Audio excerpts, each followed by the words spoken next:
problema. Mas eu queria ir lá para Tessalonicenses, capítulo 1. 1 Tessalonicenses, capítulo 4. Versículos de número 7 e versículos de número 8. Portanto, Deus não nos chamou para a impureza, e sim para a santificação. Dessarte, quem rejeita estas coisas, não rejeita o homem, e sim a Deus, que também vos dá o seu Espírito Santo. Deus não nos chamou para a impureza. Comunicação impura, comunicação com ruídos, frutos da nossa falta de zelo e cuidado em viver uma vida separada para o nosso Deus.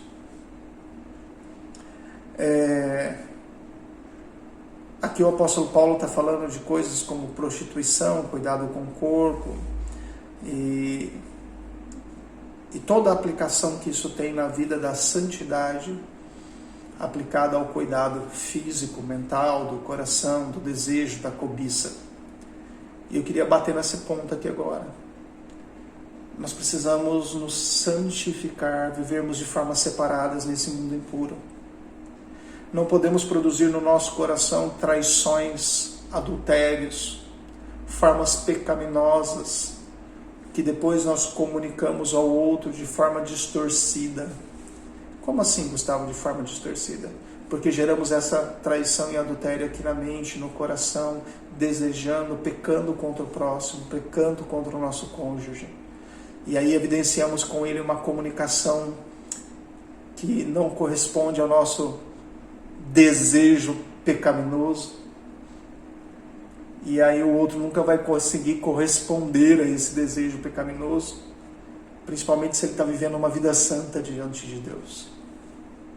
Nós precisamos entender que Deus não nos chamou para isso, para uma impureza de entendimento, para uma impureza de ações orquestradas, armadas, organizadas, planejadas para continuarmos vivendo em pecado e justificando as nossas ações em pecado. Eu queria ir para um outro texto em Provérbios, são 2 textos em Provérbios, mas o primeiro está lá no capítulo 12.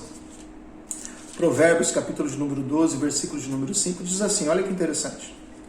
Os pensamentos do justo são retos, mas o conselho do perverso, engano.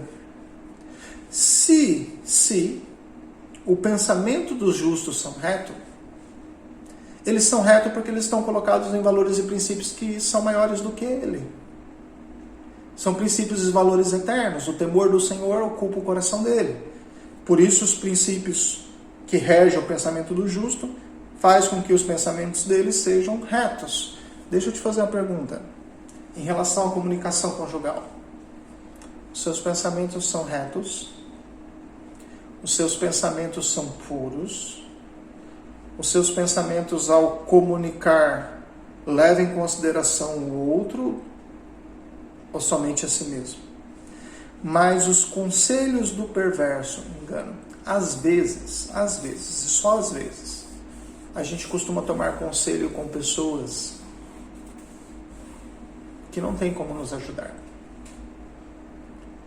Não tem como pensar e refletir a vida a dois da forma bíblica, da forma cristã, da forma de Deus. E nós tomamos conselhos com essas pessoas.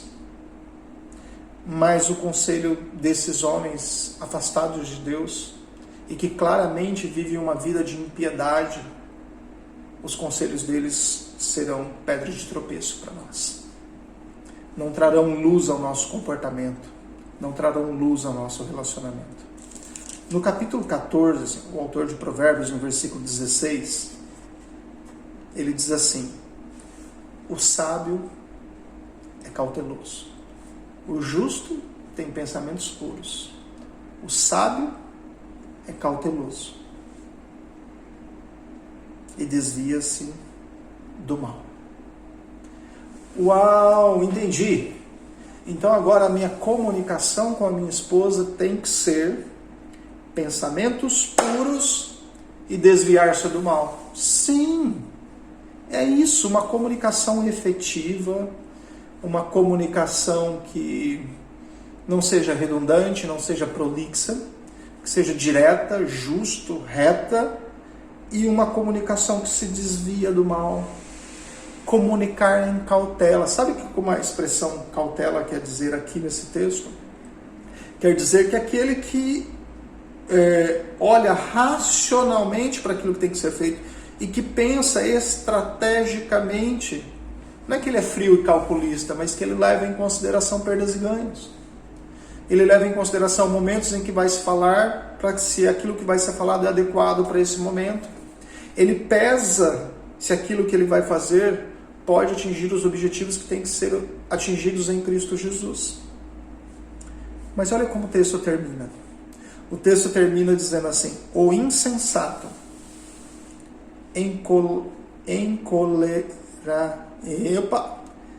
está cheio de cólera, encoleriza-se e dá-se por seguro. O insensato é cheio de cólera. As ações dele, cheio de raiva e ira, contenda, briga, furor, desejo pelo mal. E diante desse explodir da sua vaidade, do seu ego, ele se dá por seguro. Percebe que ele não está preocupado se o outro está seguro, se a casa está segura, se a pessoa que ele ama está segura. Ele está preocupado se ele está seguro. Ele está preocupado com a sua credibilidade, ele está preocupado com a sua imagem. Ele está preocupado se a forma caída dele de pensar sucesso está sendo valorizado pelas pessoas que estão ao seu redor. Se aquilo que está sendo dito sobre ele está colaborando para uma imagem socialmente desejada. Mas não é para isso que Deus nos chamou.